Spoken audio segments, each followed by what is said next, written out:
रात के तकरीबन 10 बजे का वक्त था। मैं अपने एक दोस्त के घर से निकलकर अपने घर की तरफ जा रहा था। रास्ता सुनसान था, लिहाजा बाइक मैंने फुल स्पीड में रखी हुई थी। मुझे घर पहुंचने की जल्दी थी। दोस्त के घर मुझे कुछ नोट्स की वजह से जाना पड़ गया था और अब घर की तरफ वापसी थी। सड़क पर इतना सन्नाटा था कि हर शे साएं साएं करती महसूस हो रही थी।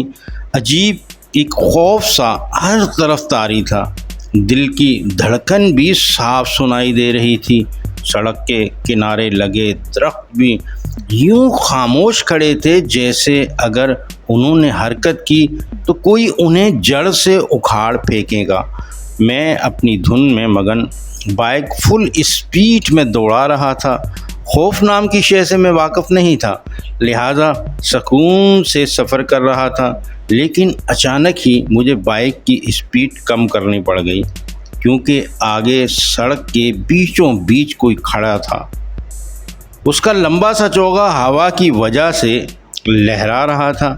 अभी कुछ देर पहले तो सड़क पर कोई नहीं था, फिर अचानक ही ये शख्स कहाँ से आन वारिद हुआ था, ये बात मुझे परेशान कर रही थी। मैं आहिस्ता स्पीड में उस शख्स के करीब होता जा रहा था और फिर जब मैं उससे चंद गज के फासले पर रह गया तो मुझे हैरत का शदीद झटका लगा और मैं महवे हैरत उसे देखने लगा।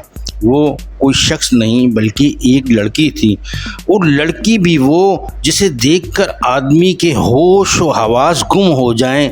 इस कदर हुस्न मैंने ज़िंदगी में पहले कभी नहीं देखा था।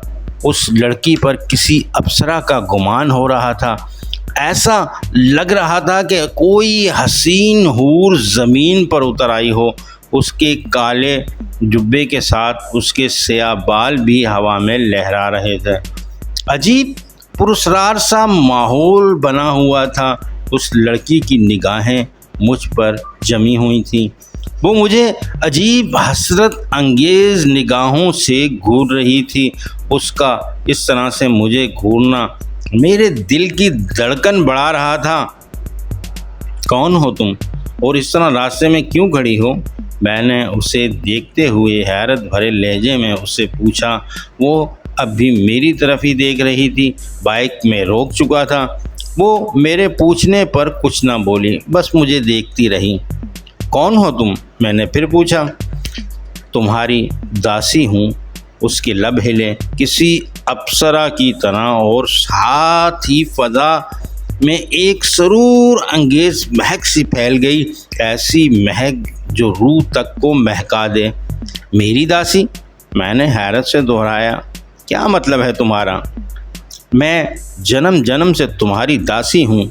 तुम्हें एक देवता की तरह पूछती हूँ और पूछती रहूँगी, वो बोल रही थी, और मैं हैरत से उसके दिलकश सरापे में गुम उसे देखे जा रहा था। तुम क्या कहना चाहती हो? मैं तुम्हारी बात समझ नहीं पा रहा, मैं हैरत से बोला। और अभी वो कुछ बोलने ही वाली थी कि फ़ज़ा में अचानक ही सफ़ेद धुआं सा लहराने लगा और फिर इस धुएं ने एक अजीब लंबे तिरंगे से आदमी की शक्ल इख्तियार कर ली। उसके बाल भी लंबे थे और हवा में लहरा रहे थे। वो शख्स काफ़ी कद आवर था। उसके मसल किसी पहलवान की तरह थे। उस शख्स की जिसामत बता रही थी कि वो 10-15 अफराद को चुटकियों में मसल सकता है। दुर्शवार वो लंबा चौड़ा आदमी तकरीबन धाड़ा था। लड़की ने मुड़कर उस कद आवर शख्स को देखा और उसे देखते हुए बोली, ज़ोगान, तुम यहाँ क्यों आए? वो शख्स जिसे लड़की ने ज़ोगान के नाम से पुकारा था मेरी तरफ देखते हुए बोला, मुझे शाह ने तुम्हारी निगरानी पर मुकर्रर किया है। तुम यहाँ आदमजादों की बस्ती में क्या कर रही हो और ये आदमजाद कौन है? ज़ोगान मेरी तरफ बड़ी कीनातूस निगाहों से देख रहा था और मैं हैरत से उन दोनों को देख रहा था। तुम्हें मेरा पीछा नहीं करना चाहिए था। लड़की जिसका नाम ज़ोगान ने दूर शवाल लिया था बोली, मुझे शाह ने भेजा है और तुम्हें मेरे साथ चलना पड़ेगा। ज़ोगान बोला। वो अब भी मेरी तरफ ही देख रहा था। नहीं, तुम जाओ, मैं आ जाऊंगी। मैं तुम्हें लिए बगैर नहीं जाऊंगा, ज़ुबान ने तुर्श लहजे में कहा। ठीक है, दुर्शवार मेरी तरफ हसरत से देखते हुए बोली।